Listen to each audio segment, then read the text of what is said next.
¿Cuánto tiempo pasa realmente durante la historia de GTA San Andreas? En este vídeo les estaré respondiendo a esta gran pregunta usando varias pistas que nos dejan los diálogos del juego, y gracias a eso podremos saber en qué fecha exacta comienza GTA San Andreas, y también saber cuánto tiempo transcurre desde que CJ llega a Los Santos hasta que acaba con Big Smoke.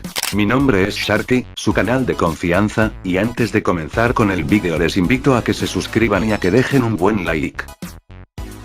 Para empezar, lo que hice fue intentar saber en qué momento exacto de 1992 comienza la historia del juego, y lo primero que se me ocurrió fue analizar las canciones de la radio para ver cuál era la canción más reciente incluida en las emisoras, y así calcular la fecha más tardía posible. Al intentar hacer esto me topé con el primer problema, y es que aunque GTA San Andreas está ambientado oficialmente en 1992, Rockstar no fue del todo fiel a esta fecha, ya que incluyó temas lanzados en el año 1993 como Plush de Stone Temple Pilots. Luego de esto pensé en revisar detalles del mapa y el entorno, y allí me fijé de que los árboles todavía tienen hojas, así que con esto por lo menos podemos descartar que el juego empiece en invierno. También empecé a analizar el ciclo del día y noté que oscurece después de las 8 de la tarde, algo que normalmente ocurre entre mediados de marzo y mediados de septiembre.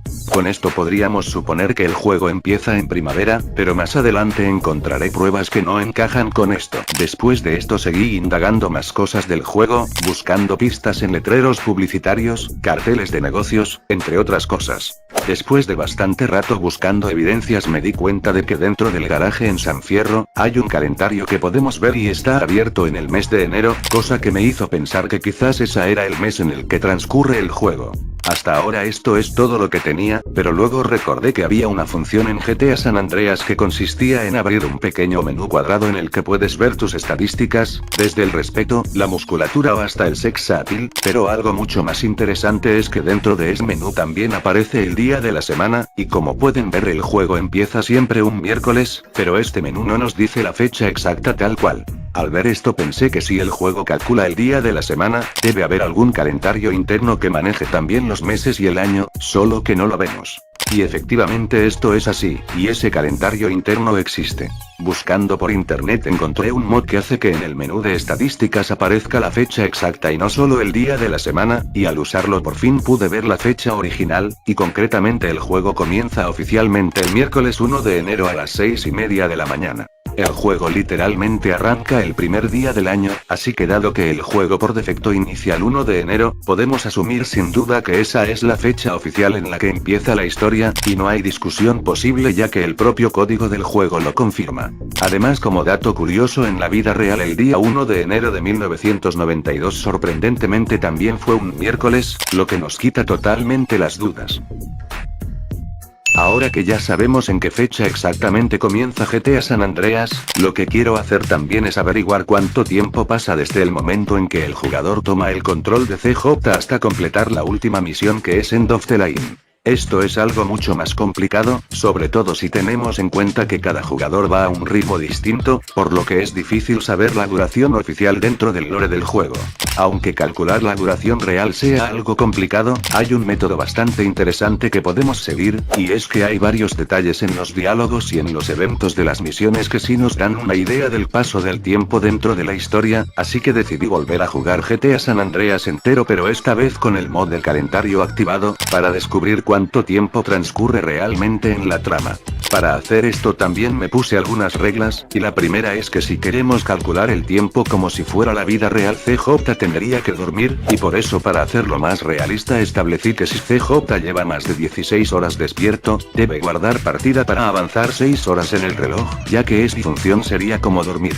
La segunda regla es que si en los diálogos se menciona una cantidad específica de tiempo, la tomaré como válida, sin importar lo que tarde yo en hacer una misión.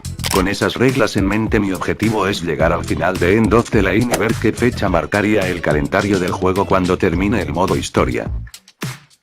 Durante las primeras misiones jugué con normalidad, pero respetando las reglas que había establecido. La mayor parte del tiempo la pasaba conduciendo hacia las misiones y regresando después a casa para que CJ pudiera descansar bien por la noche. Me tomaba en serio este experimento haciendo las misiones principales durante el día, y dejaba las actividades más secundarias como robar casas o pintar grafitis de bandas rivales para la noche. Siempre me aseguraba de dormir entre medias para que CJ estuviera siempre descansado. Al seguir estas reglas me di cuenta de algo interesante, y es que de manera realista CJ solo podría completar 1 o 2 misiones por día antes de tener que volver a alguna de sus casas seguras. Haciendo las misiones me apareció la primera gran pista temporal.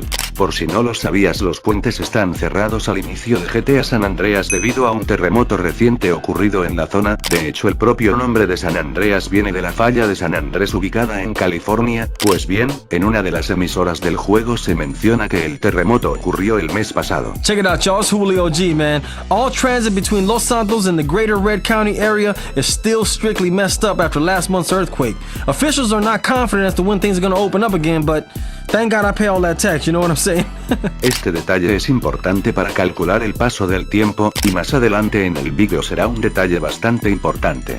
Siguiendo con las misiones, en Grey Import se menciona algo muy interesante a tener en cuenta, y es que Tenpenny dice que están llegando muchas armas baratas después de la caída del muro, refiriéndose a la caída del muro de Berlín en 1989, cosa que provocó más adelante la caída de la Unión Soviética en diciembre de 1991, lo que a su vez hizo que las armas de ese régimen caído se vendieran en el mercado negro. So what you saying, man? I'm saying the ballers have brains, Carl. They watch the news.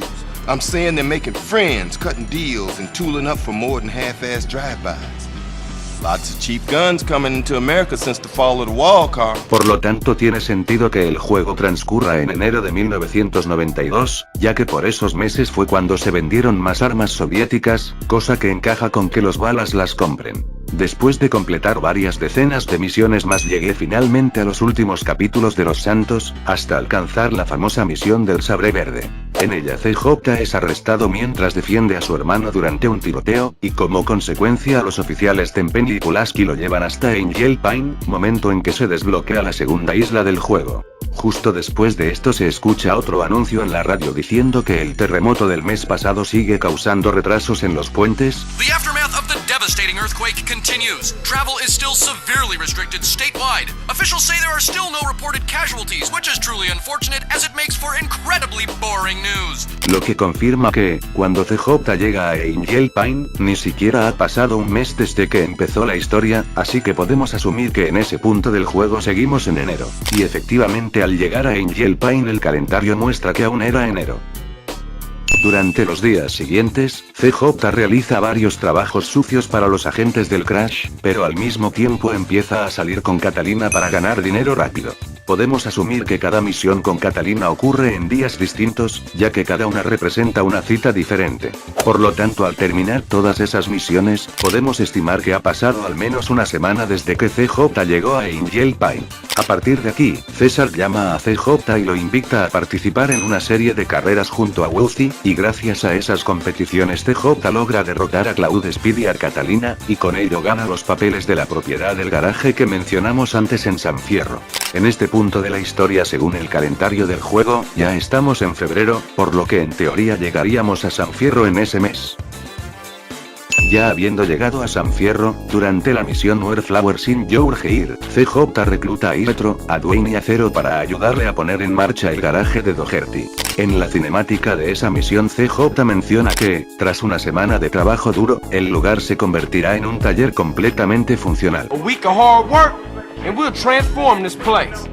Hey, Caesar, come over here. Este diálogo de CJ implica que las siguientes misiones relacionadas con el garaje transcurren a lo largo de aproximadamente una semana, lo cual tiene todo el sentido, ya que esto sucede justo después de las carreras con Wealthy, y cuando CJ vuelve a encontrarse con él en la misión Mountain Cloud Boys, se entera de que Wealthy es ciego, y comenta que habían estado corriendo juntos la semana anterior. You know of the boss's curse. Curse? Nah, He's blind. blind. But we was just racing cars last week. Lo que confirma que solo ha pasado una semana desde su último encuentro. A partir de aquí todo empieza a encajar. Durante las semanas siguientes CJ se dedica a rastrear al loco Syndicate, que distribuye la mercancía de Big Smoke por todo el estado, y esto incluye trabajar para GCB, Toreno, y cumplir encargos para los oficiales del Crash.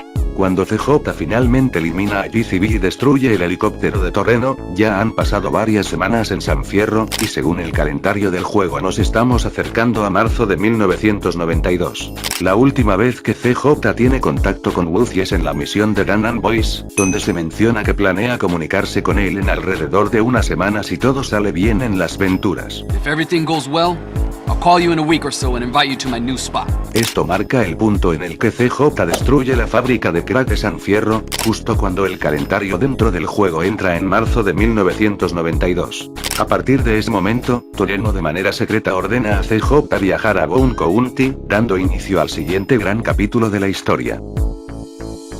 En este punto de la historia, se escucha una nueva transmisión en la radio del juego, y en el anuncio se informa que los puentes finalmente han sido reabiertos, mencionando que el terremoto ocurrió hace varios meses. Glad to say, work is finally complete linking Red County and Bone County once more, man, following months of trouble. The Mako Span, Fallow Bridge, Martin Bridge, and the Frederick Bridge have all been reopened at last. That's what I say, man. Why didn't you open them sooner? I've been waiting. La emisora explica que las obras para reconectar Red County y Bone County por fin han terminado, tras meses de interrupciones y problemas.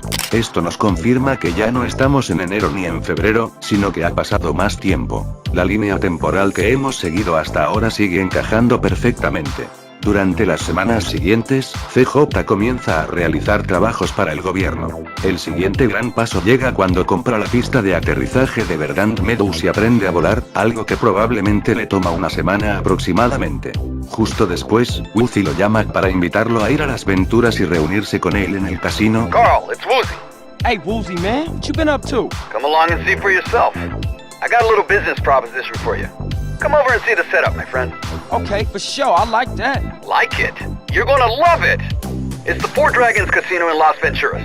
I'll see you soon, yeah? Yeah, okay. Y teniendo en cuenta el tiempo que nos dijo Woozie en el último encuentro con CJ, se puede asumir que han pasado 1 o 2 semanas más, lo cual coincide con lo que marcaba mi calendario dentro del juego. Durante los días siguientes CJ realiza misiones de alto riesgo para Toreno desde el aeródromo, cada una de las cuales podría fácilmente ocupar un día entero. En ese mismo periodo, ayuda a Detruta a infiltrarse en el Área 69, fortalece su relación con la familia Leone, y llega incluso a salvar la vida de Maglock convirtiéndose después en su nuevo manager una vez que se recupera.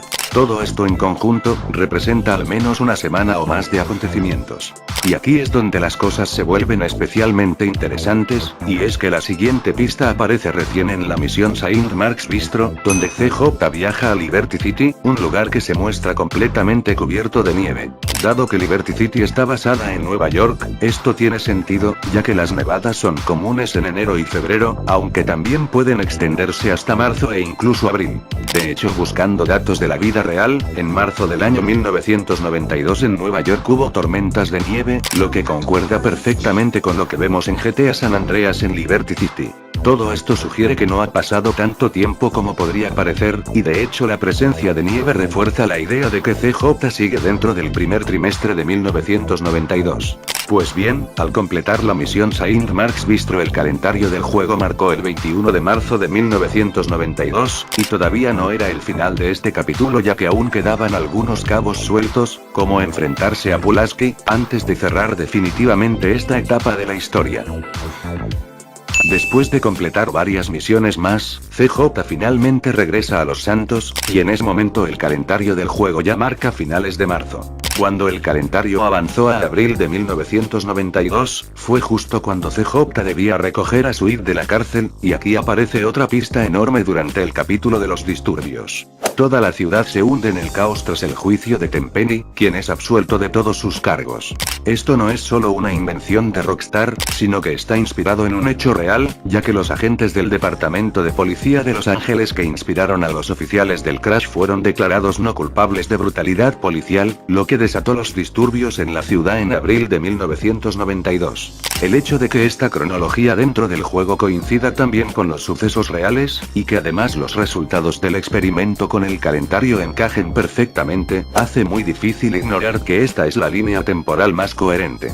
El hecho de que los disturbios reales fueran en abril no necesariamente significa que Rockstar quisiera situar los disturbios del juego en ese mismo mes, pero tiene muchísimo sentido. Si lo pensamos, el final de GTA San Andreas es bastante diferente al resto de misiones. El juicio de Tenpenny comienza y termina en solo unas pocas misiones, mientras que Mad Dog logra grabar un álbum completo, enfrentarse a Willock, recuperar sus créditos de compositor y, al final, recibir un disco de oro. En la realidad, todo eso tardaría al menos un mes en ocurrir, solo contando el proceso de ventas y certificación. A eso hay que sumar que para completar End of the Lane CJ necesita recuperar alrededor de 20 territorios en Los Santos antes de enfrentarse a Big Smoke. Incluso siendo optimistas y suponiendo que conquistara un territorio por día, le tomaría unos 20 días hacerlo más o menos. Por eso es muy probable que Rockstar haya dejado el final intencionalmente ambiguo, para que el jugador tuviera tiempo de expandir su territorio y disfrutar las últimas misiones a su propio ritmo. Cuando finalmente terminé el juego, mi calendario marcaba finales de abril, lo cual tiene todo el sentido considerando la cantidad de contenido secundario que no había hecho. Varias jornadas podrían haberse dedicado a ayudar a Zero, o incluso una semana entera a preparar el golpe opcional del casino, cosas que no he incluido en esta cronología. En conclusión, la línea temporal más realista para el final de GTA San Andreas se sitúa entre finales de abril y principios de mayo de 1992. Al final siempre habrá dos tipos de jugadores, los que crean que el juego empieza en enero y que esta cronología encaja perfectamente, y los que piensen que el calendario interno no tiene importancia y que la historia de GTA San Andreas en realidad transcurre más adelante en el año. Pero los indicios que respaldan la teoría de que la historia comienza en enero son bastante claros, el reloj interno del juego lo indica, el calendario en Doherty también lo confirma, Liberty City aparece cubierta de nieve, lo cual encaja con esa época del año, los Balas reciben armas después de la caída de la Unión Soviética que ocurrió en diciembre de 1991, y los disturbios de Los Ángeles en la vida real coinciden perfectamente con el final del juego. Por otro lado, quienes piensan que San Andreas transcurre en primavera se basan en que los árboles, el atardecer y el clima del juego parecen propios de esa estación, ya que la atmósfera se ve y se siente cálida la mayor parte del tiempo, pero como ya les dije, si lo comparamos con Los Ángeles en la vida real, los árboles y el clima no son un gran indicativo respecto a en qué estación del año estamos. Así que en resumidas cuentas no hay mucho más que respalde la teoría de que el juego transcurra en primavera. Así que si nos guiamos por las pistas que el propio juego nos da, todo apunta a que el juego comienza a inicios de enero de 1992, y termina entre abril y mayo de ese mismo año. Todo este vídeo ha sido gracias al experimento hecho por el canal Dr. Mod, y me pareció interesante probarlo por mi cuenta al canal. Y bueno mi gente, esto es todo en el vídeo de hoy, y si quieren más contenido de este estilo simplemente apoyen mucho este vídeo. También quiero decirles que me sigan en mis redes sociales, y sobre todo en Twitter que es donde más activo estoy. Dicho esto yo me despido y a continuación les dejaré más vídeos para ver ahora.